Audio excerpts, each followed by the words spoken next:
All right, everybody, what is going on? Good morning. Hope you guys are doing well on this Tuesday. And we've got a little bit of a tough one today. This one is going to be a little bit tough to really talk about. Emmanuel Henderson Jr., most recently of Kansas, previously for Alabama. This one, it's a little bit tough to get into. I'm going to do my best. But the thing to keep in mind here is that Emmanuel Henderson Jr., what he brings to a football team and what he ultimately could bring to this Seahawks team is not really going to be captured by these statistics for the most part. And I'll get to what I mean by that later. But if you know Emmanuel Henderson Jr.'s game, you probably know why I'm saying that. This video is sponsored by Prize Picks, more on them a little bit later. But Emmanuel Henderson is nominally a wide receiver. Now, has he done a lot as a wide receiver in college? No, not really. He's had 1 year of decent production, and other than that, he barely got to play on offense. Now, there are some things he does well, but Emmanuel Henderson Jr., when it comes to NFL caliber play, he offers it on special teams. There's some kick return stuff in there that we can get into, but his main value, especially to this team, would be special teams gunner. Because remember, we lost Derek Young in the offseason. So that is where Henderson can fit in. And this is Emmanuel Henderson Jr. by the numbers. There aren't really numbers for being a special teams gunner, right? I could look at how many tackles he has, I guess, but that doesn't tell you anything. I could look at his PFF grades on special teams, but I think people who like PFF would even argue that their special team stuff seems a little bit random at times. So there's really not a lot I can say about that other than the fact that he is good at it, and you can tell if you watch some of his snaps. But that's not really something we can get into numerically. So I'm going to do what I can here. Emmanuel Henderson Jr., wide receiver, played 3 years at Alabama and then 1 year at Kansas. 23 when the season starts. 6'1", 48th percentile there. 185 pounds, so he's very light, very lean, very slender.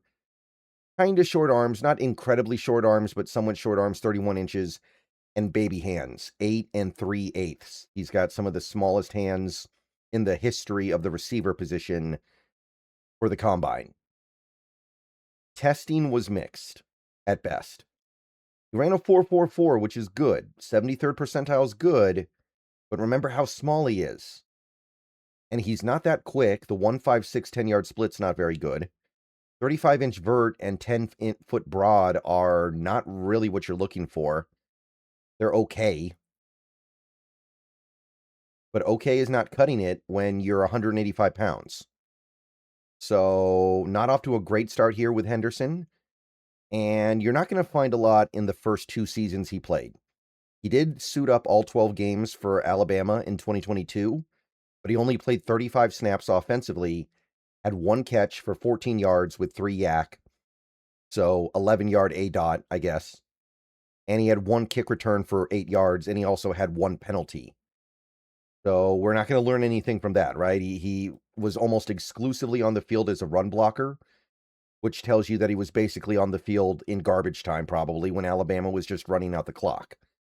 Mostly played in the slot, a little bit of wide, almost all zone, because that's obviously what Alabama was doing at the time. PFF grades, unremarkable, but not significant either. And it doesn't get a lot better in 2023. If you like sports, then the best way to make them even better and more exciting is using the PrizePicks app, where it always feels good to be right. PrizePicks makes daily fantasy simple. Just pick more or less on your favorite players and build lineups with a few taps. Whatever sport you're into, and obviously we are now firmly into the NFL offseason, so we're all about baseball, we got some basketball, we got some hockey, whatever it is you like, PrizePicks gives you a fun way to stay locked in while you're watching. Definitely make sure to use the promo code HMA. PrizePicks is hooking up users with $50 in lineups after you play your first $5 lineup. If you use that promo code, that is HMA. I've had a great time on PrizePicks so far, so definitely get on over to it, check it out, and make sure to get your lineups. And don't forget about Team Picks, where you can pick winners, spreads, and totals on any major game. So download the app now, use HMA, and get on over to Prize Picks, where it always feels good to be right. And remember, always gamble responsibly. Yeah, in 2023, he played or suited up for 9 games, and he played 18 offensive snaps, and he did not get targeted once. Again, mostly run blocking, so garbage time, mostly in the slot. More gap than zone this year, so switching up, and graded insignificantly, right? We can't take anything away from this. So, yeah, we're not learning anything yet. 2024, you get a little bit more, but only a little bit more. Did suit up for 12 games, but only averaged about 12 snaps a game. 10 targets, 4 catches, 82 yards. So he does have a nice little A dot here, 12 or 20.8, 19 yak yards. So he is a downfield target, but it's such small volume, we don't really learn much. 0 for 2 on contested catch situations as well. Forced 2 missed tackles, which is not bad for a player of his size, but we don't really get to learn much here. Did return 5 kicks for 107 yards, so that's a little something, but it's unremarkable there. A few more pass routes than run blocking snaps, 73 to 68. Now he's playing wide receiver more, 93 wide, 52 slot, so that's notable. More zone than gap, again, Alabama, back to kind of what you would expect. And graded not very well, but also not a significant sample size. So that's kind of the issue here. We didn't learn anything yet. You got to get to 2025 to learn anything about him as a receiver. And as a receiver, in 2025, he transferred to Kansas and actually became a fairly decent weapon for them. So now at least we have something to work with here. 12 games, 590 snaps, so almost 60 snaps per game.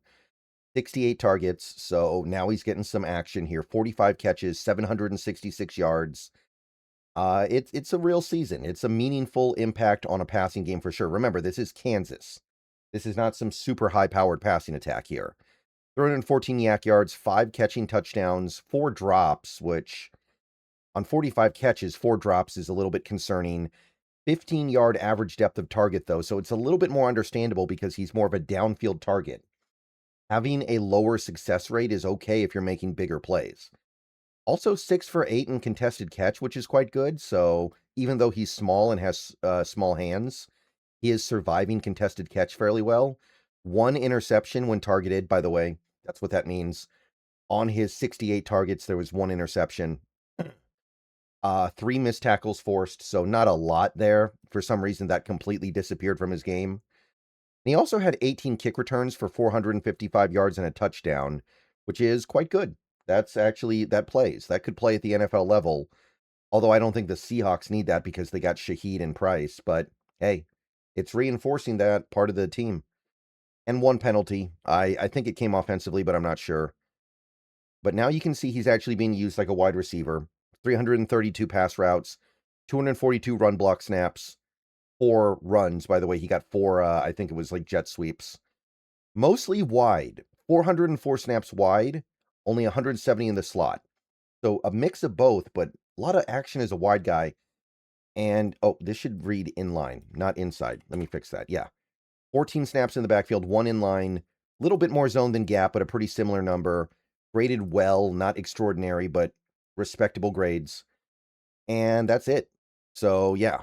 2025 is about the only thing we can look at when trying to evaluate him as a receiver.